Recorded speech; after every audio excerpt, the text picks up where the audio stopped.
Today in Formula One, a Brit hits the wall, a Florida man goes in the pink, and the Honda engine says no.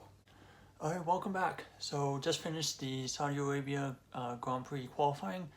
Pretty exciting session and some pretty unexpected results as well. So let's get right into it. So Q1, started Q1, De Vries spins into turn 1, looks like he just kills his tires.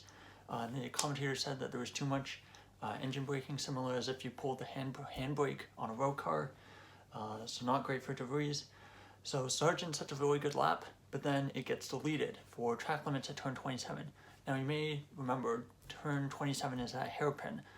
There's a wall on the inside, there's not really anything on the exit, so how could you get a track limit? So it turns out in the race director's notes for this weekend, basically the pink area of tarmac after the pit entry has been where it's basically Qatar Airways branding.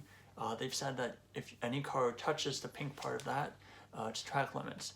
And I'm guessing it's for safety reasons, because if you go too close there and something goes wrong, you're right into the wall at the pit entry at incredibly high speed. So it's kind of dangerous, it's a bit of a safety issue. So it's understandable why they've had that.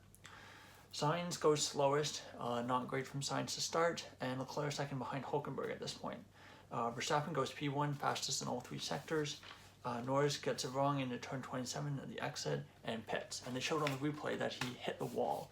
So he actually hit the apex wall at turn 27, and it looks like he damaged the front suspension of the front left of the car.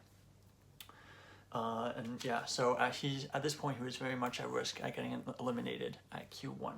And it turns out he does not come back out for the session. Sainz is also at risk, but then he goes and sets a good lap. Piastri goes P9 ahead of Hamilton. Alonso spins into turn 2 at the start of his first lap, so both the Alpines and the Aston Martins elect not to go out in the first 8 minutes of the session, and Alonso gets it wrong at the start, probably tires still a bit cold, and maybe a bit aggressive on the throttle. Stroll only P14 after his first lap, needs to go again too close to the cutoff.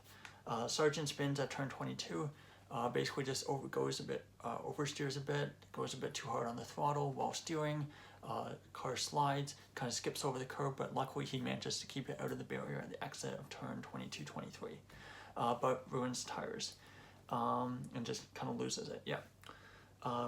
Does well to keep it out of the wall. Good lap for Ocon, scruffy lap for Gasly, so they had the two Alpines go side by side. They had the coverage for their laps go side by side. So good lap for Ocon there. De Vries is out, Piastri is through. So after the end of Q1, Tsunoda, Albon, De Vries, Norris, and Sargent are out. So Sargent on his last attempt, frustrated, loses it out at turn 2, just gets a snap of oversteer, and then seems like something broke on the car, so we had to stop out on track. So not great for Sargent. The commentators even said that his very first lap that he did, the one that he did at the start of the session that got deleted for track limits, if he had done that, if that hadn't been deleted for track limits, he would have been through to Q2. So bit of a rookie error there for Sargent. 3 kind of really costly mistakes there, but rookie second race, still learning. Q2, Aston Martin sets some fast laps, go P1 and 2 to start. Sainz goes 8th, Leclerc 2nd, Russell and Hamilton 5th and 6th after their first runs. Bit of oversteer at turn 22 for Verstappen, and then so he aborts the lap, and then the biggest moment of the qualifying session, end of sector 1, Verstappen just starts slowing down and he has no power, and he basically lost drive. Looked like they showed on the replay maybe a little bit of the car broke off, but basically had no drive, couldn't go fast, and he goes limps back to the pits. So he will start, and he's out of qualifying, so he will start P15 at best tomorrow.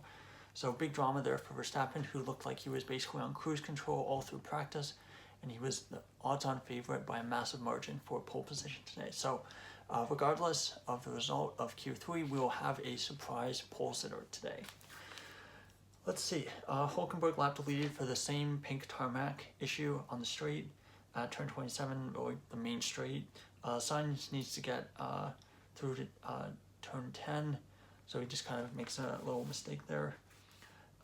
Let's see, or gets through to Q3, so he needs to get into the top 10. Sainz was at this point on the cusp, so he was P11 at this point. Bottas out, great for Piastri, gets through his first Q3. So after Q2, Hulkenberg, Zhou, Magnussen, Bottas, and Verstappen are out. Of course, Verstappen's the big one there because of mechanical problems. Q3, everyone out right away, bar Stroll and Piastri. I'm guessing only one set of tires, or maybe they're just doing something different. So after the first runs, Perez, Leclerc, Russell, Alonso, and Hamilton were your top 5. And the gap from Perez to Leclerc was a whopping 0.49 seconds, so almost 5 tenths of a second there. Piastri and Stroll running the gap, so basically traditionally in Q3 you have 2 spots, you go at the start and you go right at the end, and there's kind of this nice little gap in the middle, and some drivers, especially if they only have one set of tires, will elect to go there. So both Piastri and Stroll go there, and they go 10th and 5th respectively. So Alonso jumps up to 2nd at the end, but he's pipped at the line by Perez. So Sergio Perez, first pole position of 2023, second pole position of his career. Of course, his first pole position was also at this track, so back-to-back pole positions at the Jeddah circuit.